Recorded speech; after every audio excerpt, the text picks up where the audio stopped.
Entonces el Salmo 63, versículo 8 dice, mi alma está apegada a ti, Señor. Qué versículo, ¿no? El de David, allí en el Salmo 63, versículo 8. Esta palabra apegada me llamó la atención en estos días cuando estaba escribiendo el sermón, y tiene que ver con la palabra apego. ¿Saben que la palabra apego en su origen, en el original de esta palabra, no significa un sentimiento? Porque uno dice, esa persona tiene apego. Ah, tiene un sentimiento. ¿Saben? En el original no significa sentimiento, sino una relación afectiva intensa. No solamente que siente algo, no es algo emocional.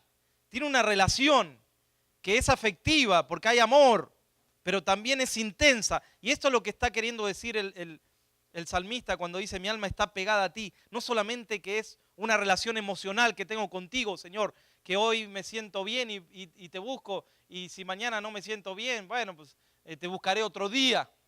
No lo busca por una emoción, lo busca por una relación. Miren qué lindo. Y el objetivo de esta búsqueda, por supuesto, es protección.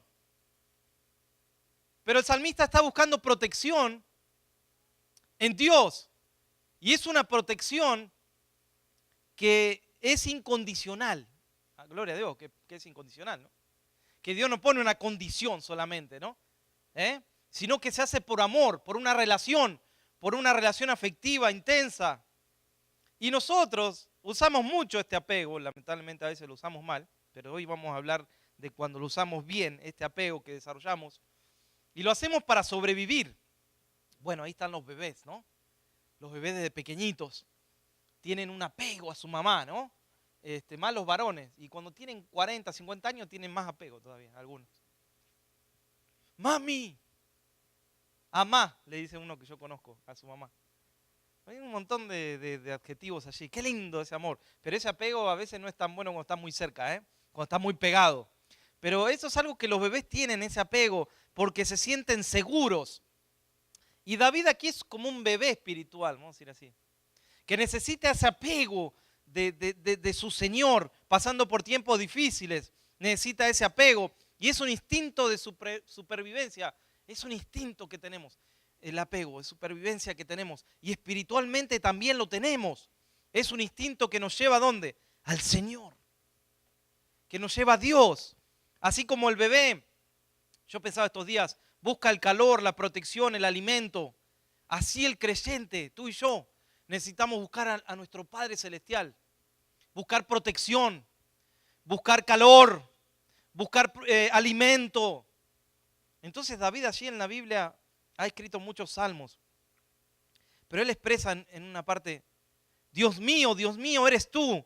De madrugada te buscaré. Mi alma tiene sed de ti. Mi carne te anhela. ¡Wow! Es una extrema búsqueda, ¿no? ¿Qué les parece? Es una necesidad de encontrarse, de estar en los atrios de su Dios, estar en el templo, que no es un lugar físico, que no es un lugar cómodo, muchas veces no, es un lugar que tú eliges para estar con tu Padre, para dejar ahí tus cargas, pero también para encontrarte con Él. Entonces, él empezaba su día así, de madrugada te buscaré, pero ¿saben cómo finalizaba su día? A la noche decía, será saciada mi alma cuando me acuerde de ti en mi lecho, cuando medite en ti en las vigilias de la noche, porque has sido mi socorro y en la sombra de tus alas me regocijaré. O sea que estaba viviendo tiempos difíciles por la mañana, por la madrugada, pero allí lo buscaba el Señor. Y durante el día, pero cuando llegaba la noche, en su lecho, donde no podía dormir, donde estaba allí turbado, muchos querían matarlo, aún su hijo se había levantado. Pero fíjense de ese momento difícil, cómo salió de su corazón. Él dijo, mi alma será saciada. ¿Cuántos necesitan ser saciados? ¿Cuántos necesitan que su alma sea saciada? Yo necesito, hermanos, que mi alma sea saciada, que mi alma se encuentre con el Señor, que yo pueda venir a adorarle al Señor, que pueda venir a cantarle, que pueda poner mis manos a disposición del Señor. Pero yo quiero encontrarme con Él cada día, cuanto más los domingos. Entonces leí un libro que hace muchos años, de un pastor que es de aquí de Luisiana, y yo estaba en el primer año estudiando en el Instituto Bíblico, una noche éramos como, en la habitación era como 10. La habitación era para 4 y éramos 10. Había camas 1, 2 y 3. El tercero pobre casi tocaba el techo, el que dormía. Y ahí no se podía dormir a veces. Estábamos allí estudiando la palabra del Señor. Muchas veces nos hacía ruido la panza, no comíamos mucho. Cuando venía un compañero que su papá por ahí trabajaba en una despensa o como decimos nosotros, en un almacén, venía y eso era eso, imagínense, esos ojos al mirar a ese joven tenía que repartir todo entre nosotros, porque teníamos hambre, de todo teníamos hambre, pero entre esos días teníamos hambre espiritual también. Agarramos ese libro y lo leíamos, eran las 2 de la mañana, prendíamos una lamparita y leíamos ese libro, En la búsqueda de Dios se llamaba. Y leíamos cada capítulo y estudiábamos y discutíamos allí y nos animábamos unos a otros. Entonces una parte que yo recordé, miren, hace muchísimos años, que dice: Dios espera ser atrapado por alguien cuya hambre de su presencia excede su capacidad de alcanzarlo. ¡Wow! Me acuerdo de esa parte que lo leímos una noche, que no podíamos dormir y buscando allí al Señor. Dios está esperando ser atrapado. No podemos atrapar a Dios, pero podemos hacer que Él se dé vuelta cuando va caminando. Nadie puede ver a Dios o tocarlo, al Padre de gloria, pero podemos hacer que Él se dé vuelta y nos mire y podemos tratar de alcanzarlo, tratar de llegar lo más cerca que podamos, pero no podemos con nuestra propia capacidad, hermanos. No podemos con nuestra propia religiosidad, no podemos con nuestras propias formas, con nuestra liturgia fría. No llegamos. Tenemos que hacer un esfuerzo más, tenemos que exceder esa capacidad para alcanzarlo a Él. Y eso se hace a través del corazón. Por eso Él es el que nos amó primero. Y eso nos lleva a Él, nos lleva a enamorarnos más de Dios, a buscarlo a Él ardientemente, yo diría. Primera de Juan 4:19 dice: no, nosotros amamos a Dios porque Él nos amó primero. Aleluya. Él nos amó primero y se entregó. Y nos lleva a enamorarnos, a ese primer amor. Vieron que la palabra de Dios dice: tengo contra ti que has dejado el primer amor. Parece que el primer amor es el más fuerte, ¿no? El primer amor es el más intenso. Y la iglesia había dejado ese primer amor. Entonces, este es un amor, yo diría, a primera vista. ¿Vieron cuando hay un amor a primera vista? Porque somos correspondidos por ese verdadero amor de Dios. Nosotros le buscamos porque Él puso esa necesidad en nosotros. El hombre tiene esa necesidad de buscar a Dios. Por eso mucha gente busca a Dios donde no corresponde buscarlo. Mucha gente se llena de cosas que son nocivas para el cuerpo. Pero la verdad es que tenemos que buscar al Señor porque Él puso en nosotros ese deseo de buscarlo, ese deseo de adorar tenemos. Y nadie puede ir al Señor si el Padre, dice la Biblia, no lo trajere. En Juan 6:44 dice: nadie puede ir si Dios no lo llama. ¿Y saben qué? Nosotros hemos sido llamados. Tú y yo hemos sido llamados.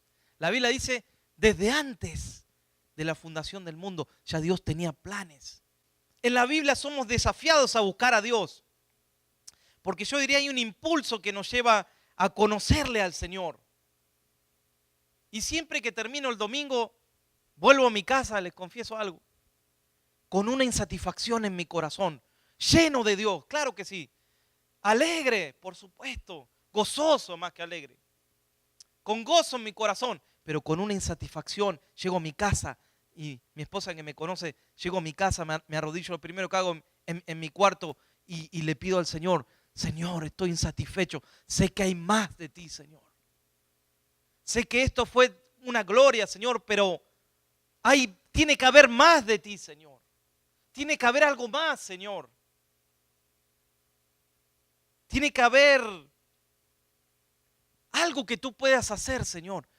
No me quiero, Señor, acomodar a algo. Sé que tú tienes más, Señor. Esa es mi oración, hermanos.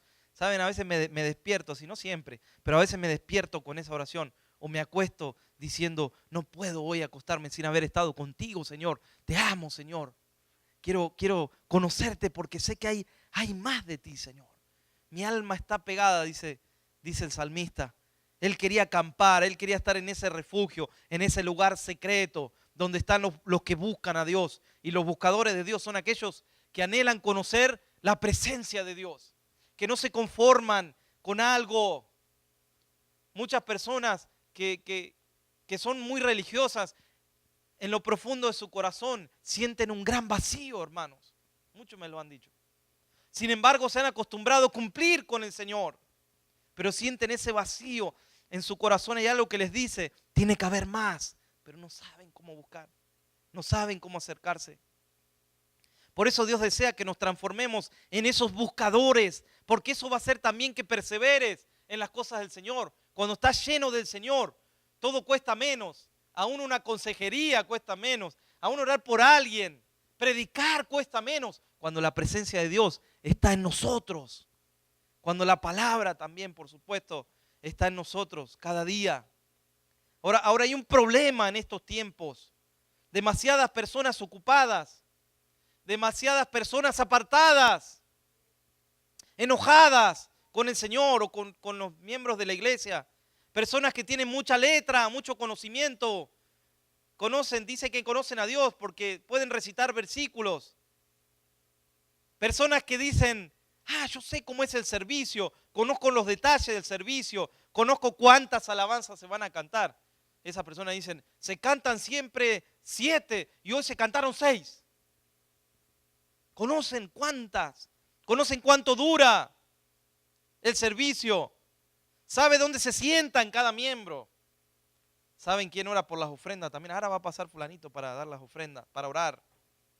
Pero muchas veces no conocemos al Dios de la iglesia. Conocemos muchos detalles, somos expertos. Saben, muchas veces saber no es igual a intimidad. Podemos saber que hay un Dios, podemos conocer y haber leído mucho sobre ese Dios, pero a veces no somos íntimos con Dios. ¿Cuánto me entienden? Hay algo más que podemos hacer. Por supuesto que hay algo más. A veces hay gente experta en técnicas, visiones, estrategias. Podemos tener muchos libros, pero los libros no te imparten nada. ¿Qué te lo vas a poner así en la cabeza para que Dios te unja? Podemos tener los mejores autores, ser reconocidos, tener los mejores amigos de las iglesias quizás más grandes, pero si no tenemos una pasión por buscar al Señor, no sirve. Primero está la pasión, después están los libros. Primero está esa intimidad. Por eso tenemos que tener cuidado, hermanos, de no desarrollar un culto a la comodidad. Miren lo que me mostró el Señor.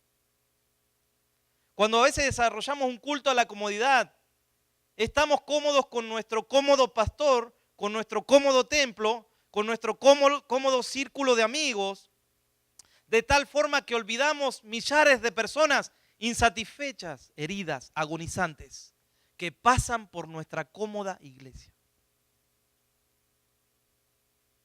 Comodidad, un Dios de estos tiempos. ¿No te pasa muchas veces que te sientes insatisfecho? ¿O soy yo nada más? ¿No sientes como esa insatisfacción, vamos a decir, que la produce Dios, que es buena, que es santa? ¿Y a qué nos lleva? ¿No nos tiene que llevar a buscar a Dios con fervor? ¿No está produciendo algo el Espíritu Santo en aquellos que lo buscan? Y ahí está esa insatisfacción. Y tú dices, no me alcanzó, necesito más. Cuando estaba estudiando esto me vinieron un montón de versículos que no los podemos buscar uno a uno ahora, pero yo se los voy a leer. Pero el apóstol Pedro nos anima en 2 de Pedro 3:18, dice, creced en la gracia. Yo pensaba, creced en la gracia significa que hay más gracia de la que tengo. Por eso me está animando a crecer en la gracia. Santiago nos va a decir que Dios da más gracia en Santiago 4:6. El apóstol Pablo nos va a decir, creced en el conocimiento de Él en Colosenses 1:10. Entonces significa que lo puedo conocer más. Me está animando a que conozca más a mi Señor. Creced en eso deben crecer, dice. Una vez los discípulos le preguntaron a Jesús, aumentanos la fe, Señor. ¿Significa que la fe puede aumentarse? Amén. Otra vez Pablo le dijo a los romanos que Dios los llene de gozo. Entonces significa que hay más gozo. Romanos 15:13. También pidió para que el Señor os haga crecer y abundar en amor unos con otros y para con todos. Significa que hay más amor para mí y para ti. Pablo también les dice a los de Tesalónica, agraden a Dios. Significa que puedo agradarlo mejor todavía al Señor, ¿o no? En 1 de Tesalonicenses 4:1. ¿No dice la palabra de Dios que somos transformados de gloria en gloria en 2 de Corintios 3:18? ¿No dice que somos transformados de gloria en gloria? Entonces hay que hay más gloria. ¿No dice la palabra de Dios que tenemos que perfeccionarnos en la santidad y en el temor de Dios? Entonces significa que hay más santidad. Significa que hay más temor para mí. Significa que tengo que buscar eso. ¿No dice la Biblia que debemos vivir siempre abundando en la obra del Señor? Entonces significa que puedo hacer más. ¿No dice que tenemos que ser llenos del Espíritu? Entonces significa que hay más del Espíritu Santo para mí. Porque dice, no, si embriaguéis con vino en lo cual hay disolución. Mas antes, ¿qué dice? Sed llenos del Espíritu Santo. ¿No dice la Biblia que debemos ser llenos de la plenitud de Dios en Efesios 3:19? Significa que hay más. No te acomodes, no te estanques. Busca al Señor. Por eso, en resumen, ¿qué dice aquí? Crece, aumenta, abunda, agrada, llene, transforma y perfecciona. Hechos 12:24. Pero la palabra del Señor crecía y se multiplicaba. ¿Cómo se puede multiplicar la palabra? ¿Cómo puede crecer la palabra? ¿Qué tiene? ¿Es una semilla? ¿Se hace un árbol? Lo que pasa es que eso crece cuando se predica. Y ellos necesitaban predicar. Y tú y yo necesitamos predicar la palabra para que la palabra del Señor crezca y se multiplique. Entonces, estar hambriento de Dios es estar insatisfecho con el estado espiritual que tengo. Eso me di cuenta esta semana. Estoy insatisfecho. Y le dije, Señor, yo estoy insatisfecho porque te busco a ti, Señor. Y Él me dijo, no, estás insatisfecho porque no estás cómodo con tu estado espiritual, me dijo Dios. Estamos deseosos de conocerlo y estamos insatisfechos por el estado espiritual. Necesitamos crecer espiritualmente. Ahora déjame hacerte algunas preguntas. ¿Cuándo fue la última vez que sentiste hambre de Dios?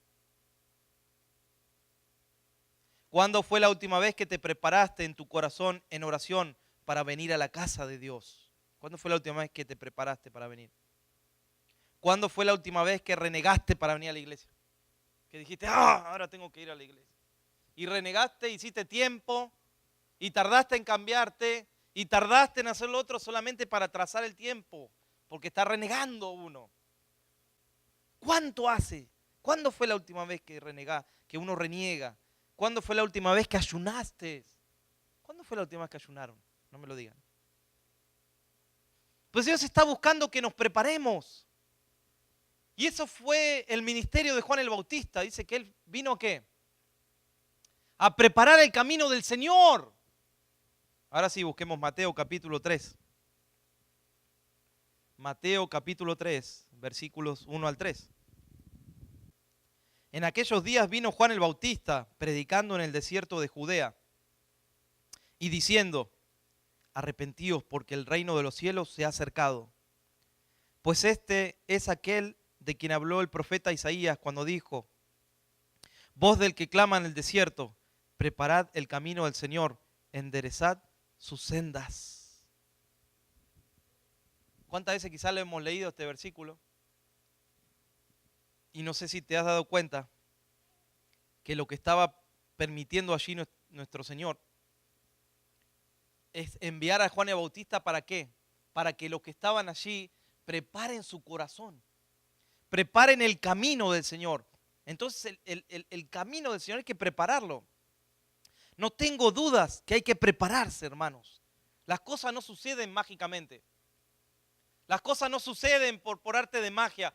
Uno debe prepararse, debe buscar al Señor, debe tener ese corazón para preparar el camino. Dice Juan el Bautista, decía, preparemos el camino del Señor. ¿Y cómo era esa preparación? A través del arrepentimiento. El arrepentimiento era, arrepiéntanse, preparen el camino. Parece que todo eso que estaba duro en ese tiempo, esas personas tenían duro el corazón, muchos habían dicho, ya no viene el Mesías, habían endurecido sus corazones. Juan el Bautista fue enviado para ablandar esos corazones, para que cuando Jesús venga lo puedan recibir. Fíjate que muchos estaban listos para recibir su sanidad. Algunos el Señor sanó, pero otros ni se enteraron que Jesús caminó por allí. Pero los que prepararon el camino del Señor, esos no fueron los mismos.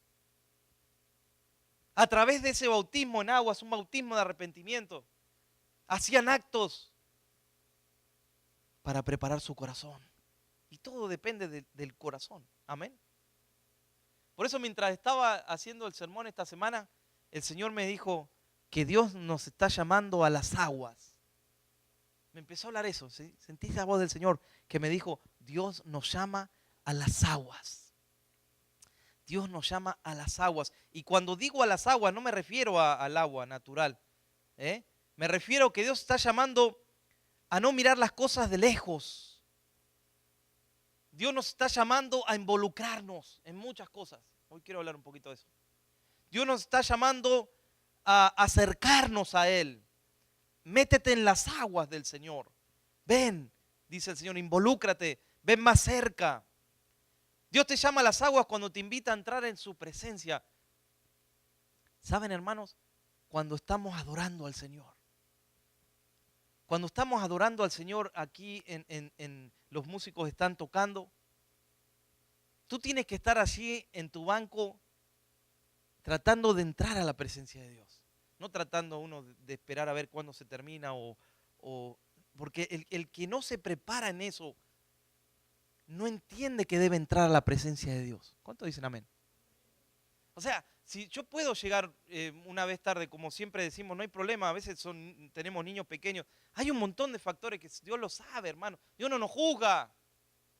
Pero podemos hacerlo, pero hay un momento donde tú quieres entrar en su presencia y si vienes empezado, no puedes entrar, dígame la verdad. No se puede entrar. No se puede entrar a la presencia de Dios. Podemos estar un tiempo así, pero va a llegar un momento, llámese 1 año, 2 años, no importa cuánto, que tú vas a necesitar entrar en adoración a la presencia del Señor. A involucrarte, a entrar. Dios te llama a las aguas, a ser un protagonista, no un espectador. Decir, qué hermoso. Es hermoso como cantan, pero no me meto adentro. No me meto en la adoración al Señor. Soy un espectador, pero Dios me llama a ser un protagonista. Dios me llama a las aguas. Me está invitando a que lo sirva también. No importa el puesto, si tengo que limpiar o si tengo que predicar. Importa involucrarse, servirlo al Señor. Todo lo que Él hizo por mí, quiero dárselo en alguna manera. Dios me está llamando. Por eso la Biblia dice, como el siervo brama por las corrientes de las aguas, así clama, oh Dios, el alma mía. Los siervos braman. Ahora, ¿te has preguntado por qué brama el siervo? El grito que hace muchas veces, ¿no? Cuando está allí. Bueno, por muchos factores. El ciervo es un animal que vive mayormente en las montañas, en las alturas. Pero a veces desciende y empieza a bramar. Pero cuando está en las alturas, allí vive en las montañas. Y así somos nosotros, los siervos también, tú y yo. Vivimos en las alturas buscando a nuestro Padre Celestial, pero muchas veces, por supuesto, tenemos que bajar, ¿no? Ahora, el siervo cuando brama es por 2 motivos. O porque es perseguido, o necesita mucha agua, o porque está en época de apareamiento. Entonces, cuando está en ese tiempo, brama buscando a su hembra. Y se lo escucha fuerte. Los que saben dicen que empieza él a dejar ADN por todos lados. Porque con eso la hembra se acerca. Entonces está en un tiempo fuerte viviendo él. Y así es como el salmista explica que él necesita encontrarse con Dios. Como cuando el siervo está buscando a su amada. Como el siervo brama por las corrientes de las aguas. Así clama, oh Dios, el alma mía. El Señor está buscando espiritualmente a su amado. Está buscando espiritualmente a aquel que le ama, aquel que tiene una relación íntima, pero no espiritual, hermano, es. Esta es una cuestión espiritual. Y claro, a veces cuando se aleja de la presencia, porque vive en las alturas, pero se aleja de las alturas, es porque se aleja de la presencia del Señor y anda errante, buscando la presencia de Dios. Nuestra alma muchas veces allí tiene sed, también, sed de Dios vivo. Estos versículos se asemejan a estos tiempos donde la iglesia parece tenerlo todo materialmente hablando, pero en nuestro interior, hermanos, hay algo que no está saciado. Hay algo que nos da la comodidad que no nos sacia, o las cantidades de actividades que muchas veces tenemos, o la liturgia, o la tecnología, o el dinero, cuántas cosas hay, pero no nos sacia. Amén. Hay almas que están bramando, pero porque están sedientas de Dios. Hay cristianos que están bramando, no les alcanza, no es suficiente. Necesitan más del Señor. Amén. Aquí David expresa que no solo necesita agua para la sed, sino que está buscando el dador del agua. No solo es que necesita esa agua para calmar su sed, no solamente quiere agua, ¿saben? Está buscando la fuente. La fuente. Muchas veces buscamos ser saciados con algo, hermanos, pero necesitamos ir a la fuente que es el Señor. Amén. Y muchas veces yo diría, es más profundo que eso. Porque Dios se hace presente en muchos servicios. Muchos cristianos tienen alrededor el manantial de vida, domingo tras domingo. Pero muchos no lo experimentan. Muchos no se acercan. Muchos no vienen a las aguas. Muchos no se involucran. Miren, los apóstoles dicen que no podían dejar de decir lo que habían visto y lo que habían oído. Por eso no podían parar. Ahora yo te pregunto, ¿cuánto hace que usted viene a la iglesia? 2, 3, 4, 5, 9 años. ¿Qué es lo que has visto y has oído? No se asuste, ¿eh? ¿No has oído la palabra del Señor? ¿No has visto los músicos que nos llevan a la presencia del Señor, los que cantan, que se preparan? ¿No hemos sido instruidos los miércoles en el discipulado? ¿No podemos predicar y decir lo que hemos visto y oído? ¿No podemos involucrarnos un poco más? Y me pregunté, ¿se puede morir de sed sumergidos en un manantial de agua? Sí se puede. Muchos cristianos, no pasa aquí, pasa en otros países, muchos cristianos se ahogan por las cosas buenas. Están sumergidos en un manantial de aguas, tienen todo. Tienen todo para crecer, tienen todo para vivir el gozo del Señor, tienen todo. Tienen una mesa servida con un montón de manjares. Buena alabanza, buena palabra, buena visión del Señor, sana doctrina. Pero muchos se ahogan, no pueden dar ese paso. ¿Y no estaba así el paralítico de Betesda? Miren, estaba pensando en el paralítico de Betesda. ¿No será que el paralítico de Betesda, como él, nos hemos quedado paralizados fuera del estanque muchas veces? ¿Qué estaba pasando allí? Él tenía una enfermedad que le impedía acercarse a las aguas. Cuando esas aguas se movían de tanto en tanto, no siempre, había alguien que saltaba antes y él veía de lejos, paralizado, cómo había gente que salía gritando, estoy sano, Dios me sanó. Pero ¿qué hacía él? Miraba de lejos, esperaba de lejos que de tanto en tanto se muevan esas aguas. No podía entrar por sus medios, estaba imposibilitado, postrado, paralizado. 38 años con esa enfermedad.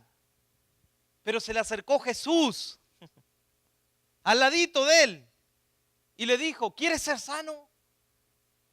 Y fíjate, él todavía no reconoció y dijo, sí, pero no tengo a quien me lleve a las aguas cuando viene un ángel y se mueve. No tengo quien me lleve así. ¿Podrás tú llevarme, Señor? ¿Podrás tú llevarme a las aguas? Estaba paralizado.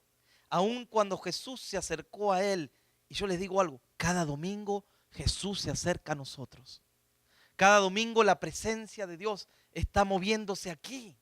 No te ahogues. Al contrario, no te ahogues en este manantial de agua que el Señor nos está dando.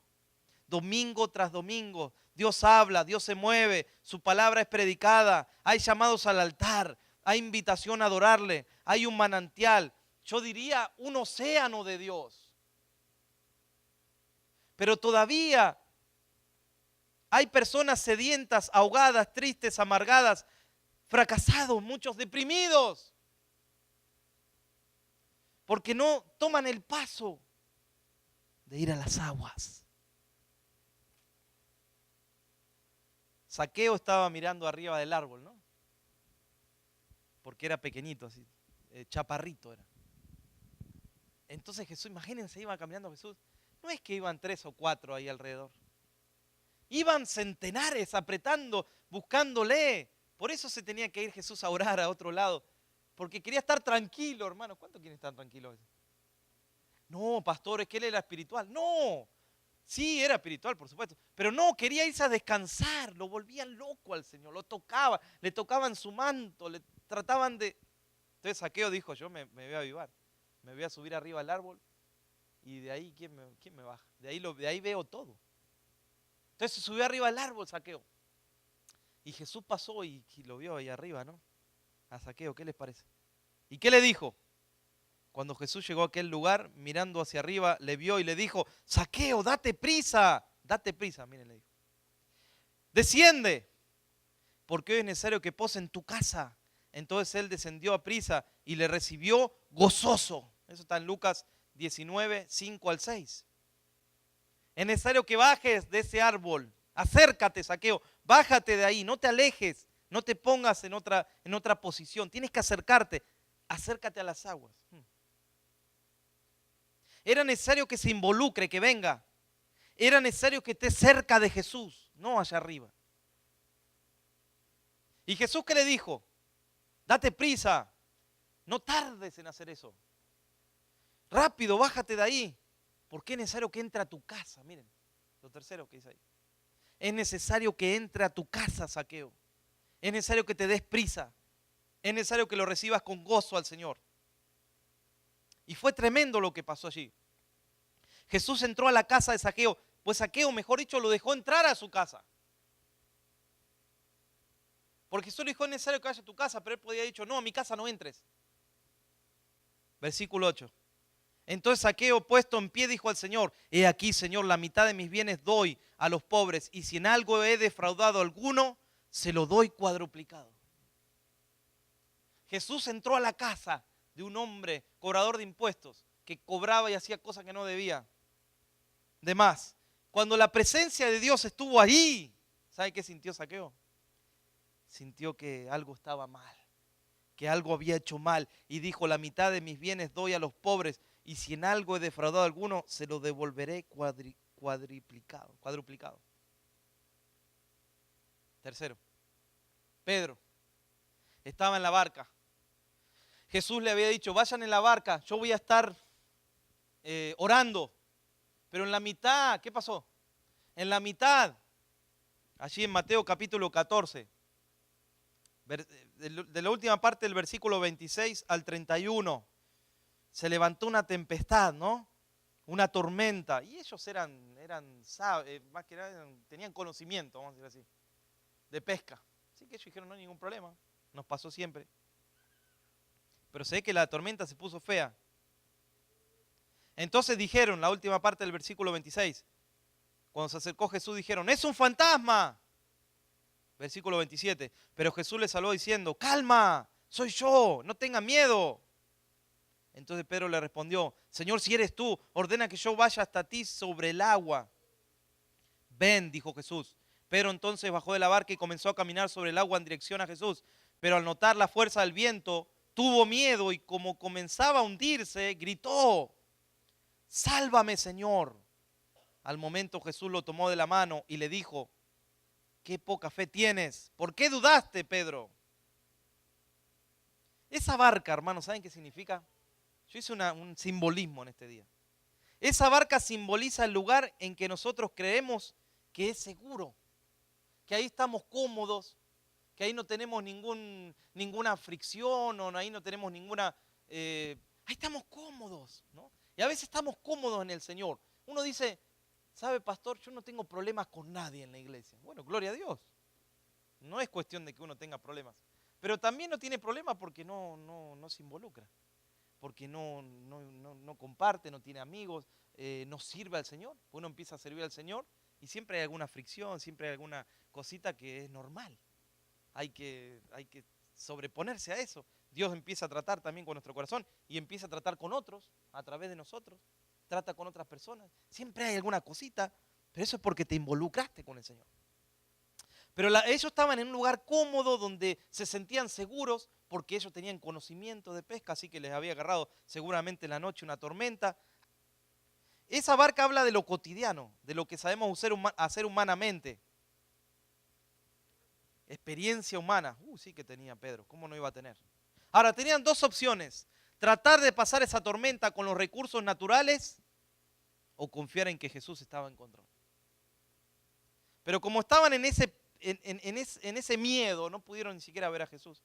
Con ese miedo pensaron que era un fantasma, así que se puso peor la situación. No solo ahora tenemos una tormenta, sino que anda un fantasma dando vuelta. Tuvo que regañarles al Señor, decirle, soy yo, no teman.